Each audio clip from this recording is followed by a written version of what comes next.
So এতিয়া আমি এনেকুৱা এটা ইম্পৰ্টেণ্ট বা গুৰুত্বপূৰ্ণ টপিকৰ ওপৰত ডিছকাছ কৰিম, যাৰ বিষয়ে তোমালোক এজ এ এছপিৰেণ্ট হিচাপে জনাটো বহুত বেছি দৰকাৰ, আৰু ইয়াৰ লগতে এজন অসমীয়া হিচাপে ইয়াৰ বিষয়ে জ্ঞাত হোৱাটো বহুত বেছি তোমালোকৰ কাৰণে দৰকাৰ। এক্সামত ইয়াৰ বিষয়ে লিখিবও পাৰিবা, বা অসমীয়া হিচাপে জানিলে পিছলৈ তোমালোকৰ কাৰণেও লাভ হ'ব, বা আমাৰ পিছত প্ৰজন্মৰ কাৰণেও লাভ হ'ব। চ' আজিৰ যিটো এই অলপ সময়ৰ যিটো টপিক মই তোমালোকক বুজাব গৈ আছোঁ, এইটো হৈছে অসমীয়া জাত বিভাগ। বহুত গুৰুত্বপূৰ্ণ। ই হৈছে অসমীয়া জাত বিভাগ। অসমীয়া জাত বিভাগ কিয় ইম্পৰ্টেণ্ট? এইকাৰণেই ইম্পৰ্টেণ্ট কাৰণ আমি নিজৰ জাতি বা নিজৰ জাতৰ বিষয়ে জনাটো বহুত বেছি দৰকাৰ।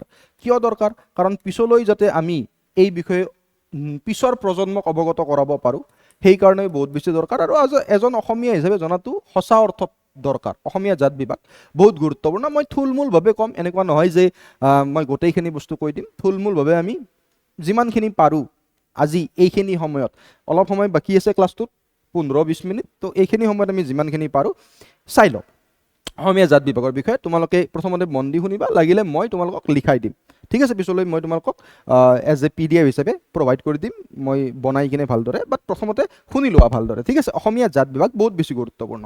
অ'কে, চোৱা, প্ৰথমত আমি চাম ব্ৰাহ্মণ বা বামুণৰ বিষয়ে। প্ৰথমত আমি কাৰ বিষয়ে চাম? ব্ৰাহ্মণ বা বামুণৰ বিষয়ে চাম। ব্ৰাহ্মণ বা বামুণৰ বিষয়ে প্ৰথমতে চাম। চ' ব্ৰাহ্মণ বা বামুণসকল আৰ্যসকলৰ সময়তেই অসমলৈ আহিছিল। মানে কেতিয়া? যেতিয়া নৰকাসুৰ অসমলৈ আহিছিল, তেতিয়াই ব্ৰাহ্মণ বা বামুণসকল অসমলৈ আহিছিল বুলি কোৱা হয়। ভীষ্মক ৰজাৰ দিনত কুন্দিন নগৰ বা এতিয়াৰ শদিয়া, আমি যে সৰুতে গাওঁ যে মা আমি শদিয়ালৈ যাওঁৱে, মা আমি সৎফুল খাওঁৱে, সেই যে শদিয়া আছে মানে আগৰ কুন্দিন নগৰ, য'ত ৰজা আছিল ভীষ্মক ৰজা, সেই সময়ত ভীষ্মক ৰজাৰ কুন্দিন নগৰ বা শদিয়াত ব্ৰাহ্মণসকলে যে যাগ যজ্ঞ কৰিছিল, পূজা অৰ্চনা কৰিছিল, ইয়াৰো প্ৰমাণ আমি দেখিবলৈ পাওঁ। নৰকাসুৰৰ সময়ত যে ব্ৰাহ্মণসকল অসমলৈ আহিছিল, ইয়াৰ এটা ধুনীয়া উদাহৰণ তোমালোকে মনত ৰাখিবা যে নৰকাসুৰৰ সময়তেই বশিষ্ঠ মুনিৰ কাৰণে বা বশিষ্ঠ মুনিৰ দ্বাৰা বশিষ্ঠ আশ্ৰম যি বনোৱা গৈছিল, সেইখন এতিয়াও আমি গুৱাহাটীত দেখিবলৈ পাওঁ। নিশ্চয় তোমালোকেও দেখিছা, হয় নে নহয়? দেখিছানে নাই? যোৱা নাই নেকি? নাযাবা এইবিলাকত, দীঘলী পুখুৰী যোৱা। অ'কে, এইবিলাকত যাবা, ভাল ভাল জেগাবোৰত যাবা। আহোমৰ সময়ত যিবোৰ স্থাপত্য বিকাশ হৈছিল সেইবোৰ জেগাত যাবা, তেতিয়াহে এইবোৰ বস্তুৰ বিষয়ে গম পাবলৈ সক্ষম হ'বা, ঠিক আছে? অ'কে, ইতিহাসৰ বিষয়ে কিছু অৱগত হ'বা তোমালোকে, ঠিক আছে? তো বশিষ্ঠ আশ্ৰম যাবা যদি পাৰা। অ'কে, এতিয়া চোৱা, তো কথাটো হ'ল যে ব্ৰাহ্মণসকলৰ আৰম্ভণি আদিৰ পৰাই হৈছে, যেতিয়া অসমত আৰ্যসকল আহিছিল। ইয়াৰ বাহিৰেও তোমালোকে যদি চোৱা যে দুৰ্লভ নাৰায়ণ আৰু ধৰ্মনাৰায়ণৰ মাজত যেতিয়া চুক্তি হৈছিল 1330 চনত, সেই চুক্তি অনুসৰি ধৰ্মনাৰায়ণৰ পৰা দুঘৰ বামুণ বা ব্ৰাহ্মণ আৰু 12 ঘৰ কায়স্থ মানুহ দুৰ্লভ নাৰায়ণৰ ৰাজ্যলৈ আহিছিল আৰু বসতি আৰম্ভ কৰিছিল। ইয়াৰ বাহিৰেও আহোম আৰু কোচৰ সময়তো ব্ৰাহ্মণ পৰিয়াল বংগদেশৰ পৰা অসমলৈ আহি বসতি স্থাপন কৰাৰ উদাহৰণ আমি দেখিবলৈ পাওঁ। ইয়াৰ লগত আৰু এটা ইণ্টাৰেষ্টিং ষ্টৰী, কাশীনাথ তামুলী ফুকনৰ যিখন অসম বুৰঞ্জী আছে, তাৰ 25ৰ পৰা 33 নম্বৰ সংখ্যা যিটো পৃষ্ঠা আছে, 25 পৃষ্ঠাৰ পৰা 33 নম্বৰ পৃষ্ঠাত যদি তুমি পঢ়া কাশীনাথ তামুলী ফুকনৰ অসম বুৰঞ্জী 1844, আই গেছ, নট চিয়'ৰ, বাট 90% মোৰ আছে 1844। তো এই বুকখনত তোমালোকে যদি চোৱা, তোমালোকে দেখিবা যে যেতিয়া কোচৰ যুৱৰাজ চিলাৰায়ে অসম আক্ৰমণৰ কাৰণে আহিছিল, কোচ যুৱৰাজ চিলাৰায়ে যেতিয়া অসম আক্ৰমণৰ কাৰণে, অসম মানে আহোম আক্ৰমণৰ কাৰণে আহিছিল, আহোমক যেতিয়া আক্ৰমণ কৰিছিল কোচ যুৱৰাজ চিলাৰায়ে, তেওঁৰ লগত 8 ঘৰ বামুণবেশী সৈন্যই যুদ্ধ কৰিছিল। মানে তেওঁৰ সৈন্যৰ ভিতৰত 8 ঘৰ বামুণবেশী, বামুণৰ বেশ ধৰি আহি যুদ্ধ কৰিছিল, আৰু পিছলৈ গৈ তেওঁলোকে বামুণৰ বেশেৰেই অসমত থাকিবলৈ আৰম্ভ কৰে বা তেওঁলোকে নিজৰ বসতি ইয়াতে স্থাপন কৰে। তো এনেকুৱা ধৰণৰ তোমালোকে ব্ৰাহ্মণৰ আৰম্ভণিৰ পৰা আদি কৰি পিছলৈ ব্ৰাহ্মণৰ বসতিৰ বিষয়ে আমি গম পাবলৈ সক্ষম হওঁ বা তোমালোকে গম পাবলৈ সক্ষম হোৱা। এতিয়া চোৱা, ব্ৰাহ্মণৰ কথা যদি চাব যোৱা, ব্ৰাহ্মণৰ ভাগৰ কথা যদি তুমি চাব যোৱা, ব্ৰাহ্মণ বা বামুণৰ ভাগৰ কথা যদি চাব যোৱা, অসমত সামবেদী ব্ৰাহ্মণৰ সংখ্যা অতি তাকৰ। অসমত সামবেদী ব্ৰাহ্মণৰ সংখ্যা অতি তাকৰ, মানে কম। ইয়াৰ বাহিৰে তুমি যদি কাণ্ব আৰু যজুৰবেদী ব্ৰাহ্মণৰ সংখ্যা চোৱা, যজুৰবেদী ব্ৰাহ্মণৰ সংখ্যা চোৱা, এওঁলোকৰ সংখ্যা সৰহ। বেছিকৈ আমি অসমত কাণ্ব বা যজুৰবেদী ব্ৰাহ্মণ দেখিবলৈ পাওঁ। সামবেদী ব্ৰাহ্মণৰ সংখ্যা অসমত অতি তাকৰ, সামবেদী ব্ৰাহ্মণৰ সংখ্যা অসমত অতি তাকৰ, ঠিক আছে? অ'কে, এতিয়া ইয়াৰ পিছত আমি চাম গোসাঁই বা গোস্বামী, গোসাঁই বা গোস্বামীৰ বিষয়ে আমি চাম। গোসাঁই বা গোস্বামীসকল অসমত কেতিয়া আহিছিল চোৱা, গোসাঁই বা গোস্বামীসকলৰ আৰম্ভণি আদিৰ পৰা অসমত আছিল, বহুত আগৰ পৰা গোসাঁই বা গোস্বামীসকল অসমত আছিল। তেওঁলোক কোন আছিল? তেওঁলোক আছিল ধৰ্ম প্ৰচাৰক। তেওঁলোক কোন আছিল? তেওঁলোক আছিল ধৰ্ম প্ৰচাৰক, আগৰ সময়ৰ ধৰ্ম প্ৰচাৰক, যোনে কি কৰিছিল? তোমাৰ ধৰ্ম প্ৰচাৰ কৰিছিল যজ্ঞৰ জৰিয়তে। যোনে কি কৰিছিল? যজ্ঞৰ জৰিয়তে ধৰ্ম প্ৰচাৰ কৰিছিল বা শিষ্য প্ৰৱৰ্তাইছিল। ঠিক আছে, যজ্ঞ বা দীক্ষা মন্ত্ৰৰ জৰিয়তে। তোমালোকে চিম্পলি যদি চাব যোৱা, সহজ ভাষাত শুদ্ধভাৱে যদি চাব যোৱা, দীক্ষা মন্ত্ৰৰ জৰিয়তে। অ'কে, গোস্বামীসকল কোন আছিল? তেওঁলোক ধৰ্ম প্ৰচাৰক আছিল, যোনে দীক্ষা বা দীক্ষা মন্ত্ৰৰ জৰিয়তে শিষ্য প্ৰৱৰ্তাইছিল। তেওঁলোক কোন আছিল? তেওঁলোক ধৰ্ম প্ৰচাৰক আছিল, যোনে দীক্ষা মন্ত্ৰৰ জৰিয়তে শিষ্য প্ৰৱৰ্তাইছিল। তেওঁলোককে গোস্বামী বা গোসাঁই বুলি কোৱা যায়। তেওঁলোক বহুত আগৰে পৰা, আদিৰে পৰা অসমত বসতি কৰি আছে। ৰুদ্ৰসিংহৰ সময়ত এওঁলোকৰ অধিপত্য সকলোতকৈ উচ্চ আছিল। মানে ৰুদ্ৰসিংহৰ সময়ত দবদবা আছিল কাৰ? গোসাঁই বা গোস্বামীসকলৰ।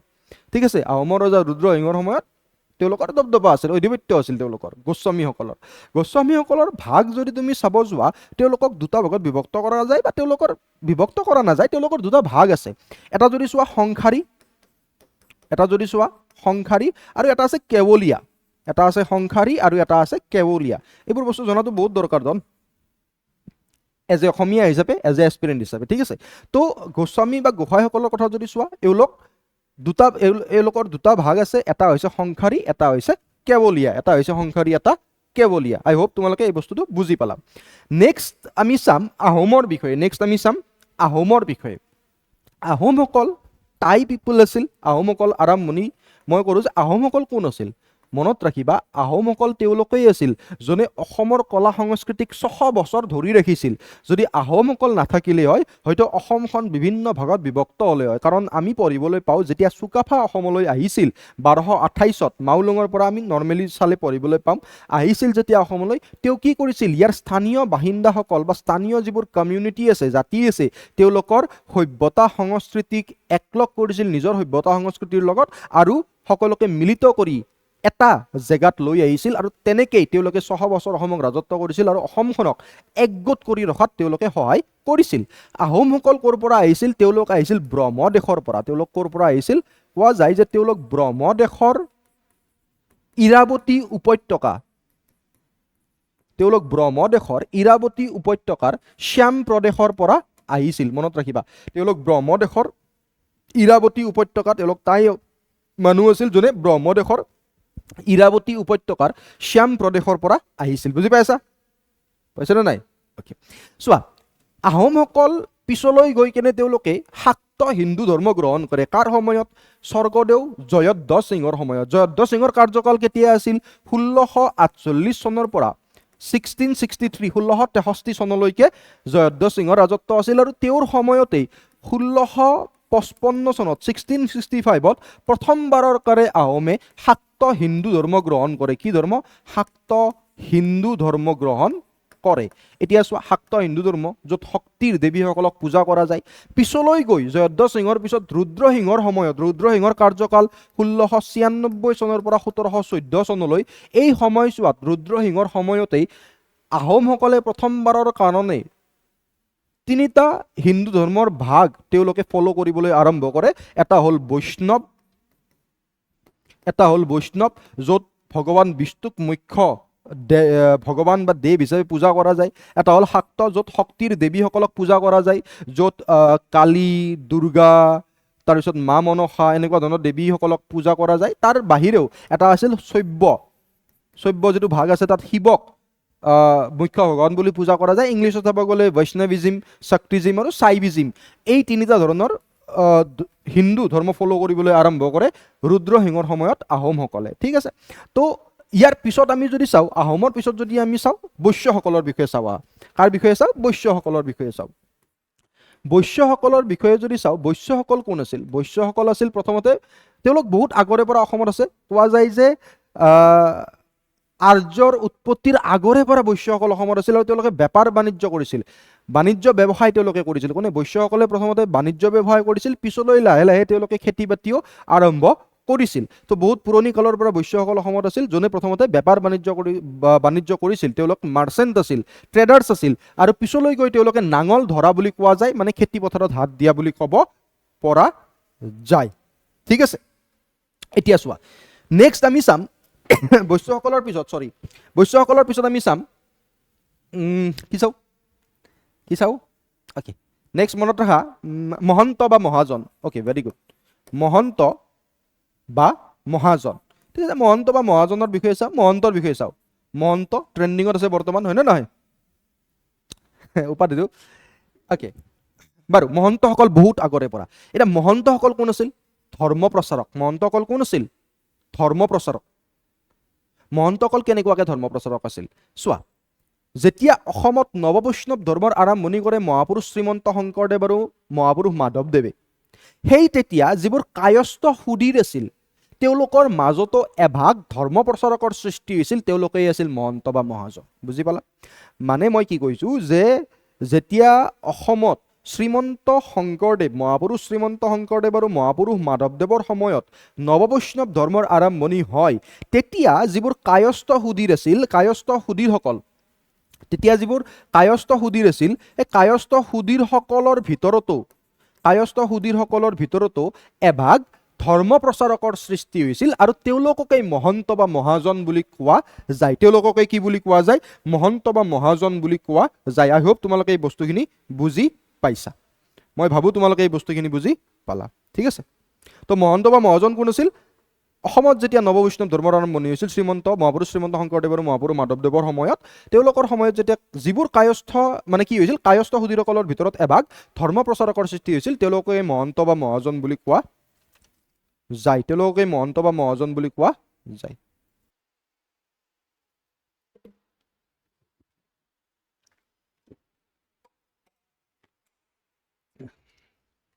অ'কে এতিয়া নেক্সট আমি কি চাম নেক্সট আমি চাই লওঁ কায়স্থ নেক্সট আমি কাৰ বিষয়ে চাম কায়স্থসকলৰ বিষয়ে চাম চোৱা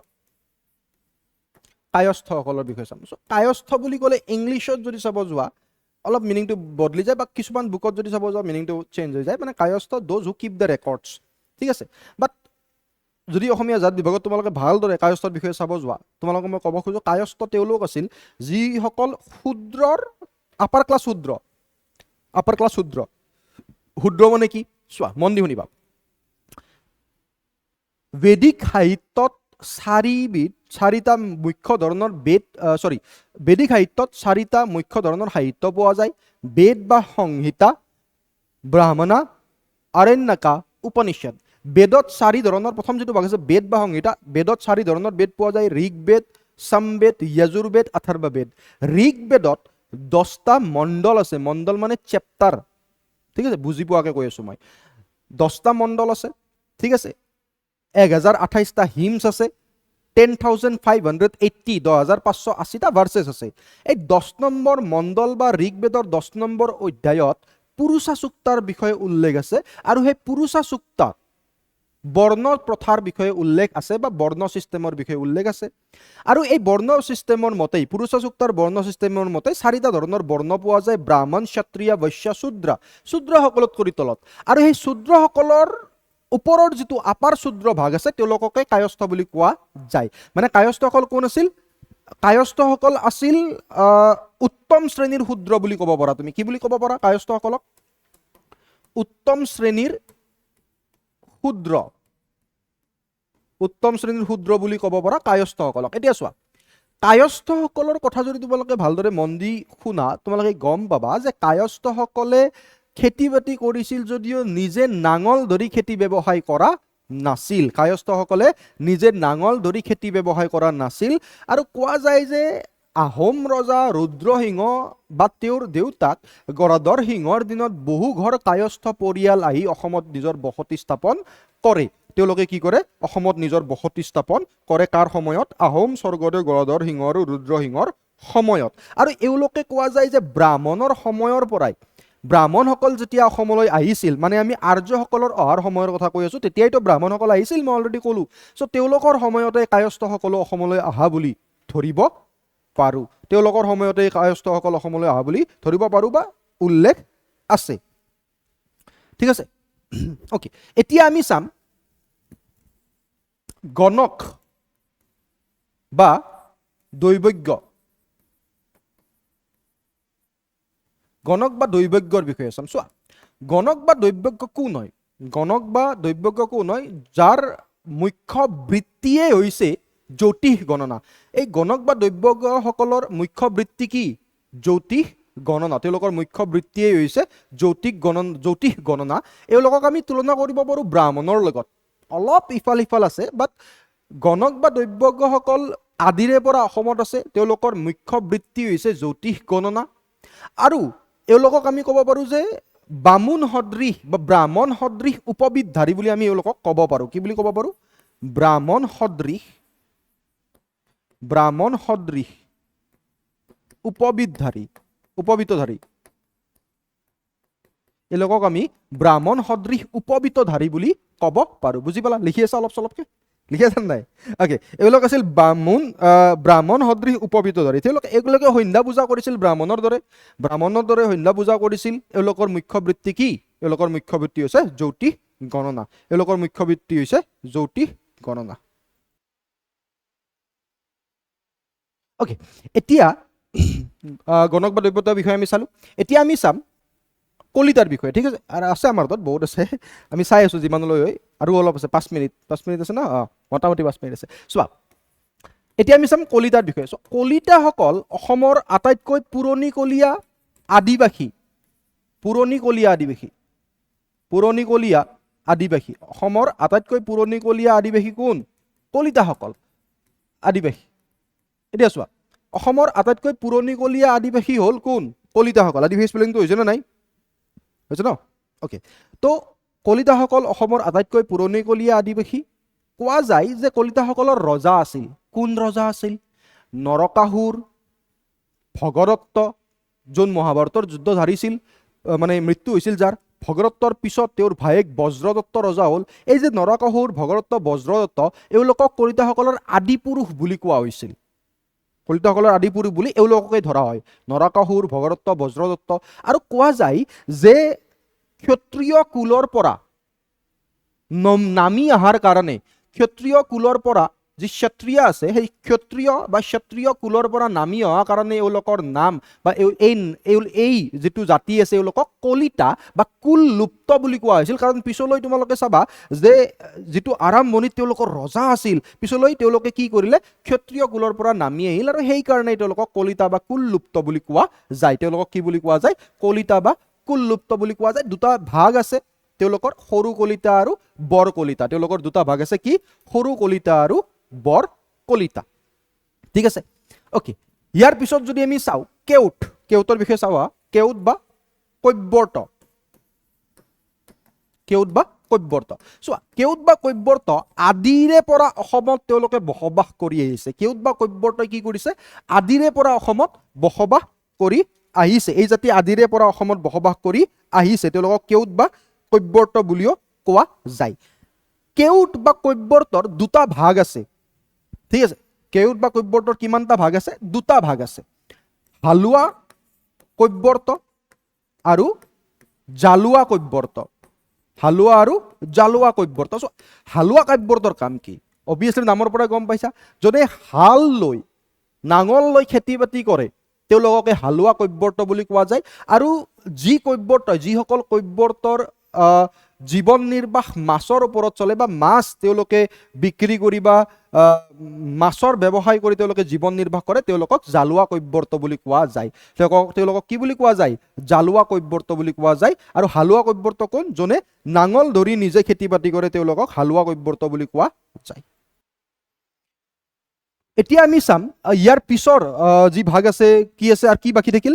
অ'কে, কোচ বাকী থাকিল, হয় না? অ'কে, চ' কোচৰ কথা চাম। কোচসকলৰ কথা আমি চাম। কোচ ৰাজবংশী, কোচসকলৰ কথা আমি চাওঁ।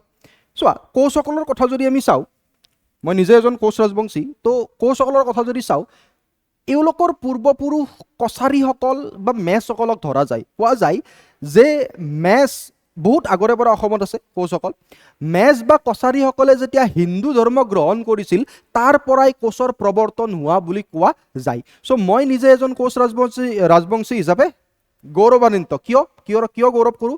কাৰণ ব্ৰাহ্মণ, আহোম, বৈশ্য, কলিতা, কেওট, গণক আদিৰ দৰেই কোচ জাতিও অসমৰ আটাইতকৈ পুৰণা বা সকলোতকৈ পুৰণা এটা ধৰণৰ জাতি, যিয়ে অসমত বহু আগৰে পৰা বসবাস কৰি আহিছে আৰু সেইকাৰণে আমি নিজকে অসমীয়া বুলি ক'বলৈ কুণ্ঠাবোধ নকৰোঁ।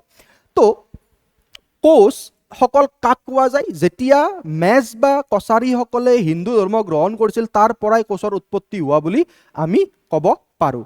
ইয়াৰো দুটা ভাগ আছে কোচসকলৰো, সৰু কোচ আৰু বৰ কোচ। কিমানটা ভাগ? দুটা ভাগ আছে বুলি কোৱা যায়, সৰু কোচ আৰু বৰ কোচ। এই যিবোৰ বস্তু মই তোমালোকক কৈ আছোঁ মই নিজে কোৱা নাই, একদম ফেক্ট হয়, মই তোমালোকক কৈছোঁ। অসমৰ বুৰঞ্জী তোমালোকে দুখন বুৰঞ্জী উঠাই চাবা, একদম তোমাৰ অথেণ্টিক বুৰঞ্জী। কাশীনাথ তামুলী ফুকনৰ বুৰঞ্জী, পদ্মনাথ গোহাঁই বৰুৱাদেৱৰ বুৰঞ্জী, যোনে প্ৰথম উপন্যাস লিখিছিল 1890 ভানুমতী, জানানে নাই? তো তেওঁলোকৰ কিতাপৰ পৰা মই পৃষ্ঠাটো কৈ দিছোঁ, চাই ল'বা। তো তাত এইবিলাকৰ বিষয়ে উল্লেখ আছে। তো কোচৰ দুটা ভাগ, সৰু কোচ আৰু বৰ কোচ। কেইটা ভাগ? সৰু কোচ আৰু বৰ কোচ, দুটা ভাগ। ঠিক আছে, এতিয়া নেক্সট আৰু কি বাকী থাকিল? কিবা বাকী থাকিল নেকি? থাকিল নাই? অঁ য়েছ, অ'কে অ'কে। তো চুতীয়াসকলৰ বিষয়ে যদি আমি চাওঁ, দে শুনা, তাৰ আগতে মই কোচসকলৰ কথা কৈ লওঁ। কোচসকলৰ কথা মানে যেতিয়া তোমালোকে অনুভৱ কৰিব পাৰিবা। কোৱা যায় যে কোচসকল যে আছিল তেওঁলোক অসমৰ কামৰূপৰ আদিবাসী ৰাজবংশী মানুহ। আদিবাসী ৰাজবংশী মানুহ। কোচসকল কোন আছিল? কামৰূপৰ, অসমৰ কামৰূপৰ আদিবাসী ৰাজবংশী মানুহ। ঠিক আছে, এতিয়া আমি যদি ইয়াৰ পিছত চাওঁ, চুতীয়াসকলৰ কথা চাওঁ, তেওঁলোক চুতীয়াসকল উজনি অসমৰ আদিবাসী ৰাজবংশী মানুহ।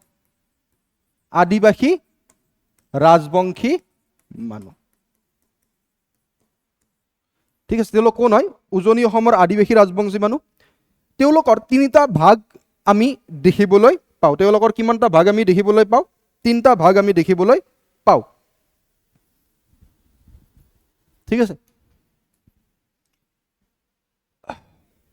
কি কি ভাগ দেখিবলৈ পাওঁ?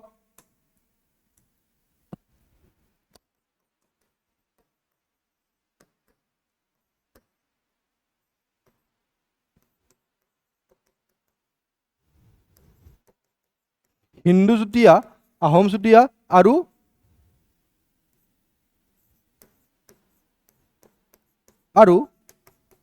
বহুত পুৰণি আদিবাসী ৰাজবংশী মানুহ উজনি অসমৰ। ঠিক আছে, যেতিয়া আমি বুৰঞ্জী পঢ়োঁ তেতিয়াও আমি এই বিষয়ে গম পাবলৈ সক্ষম হওঁ।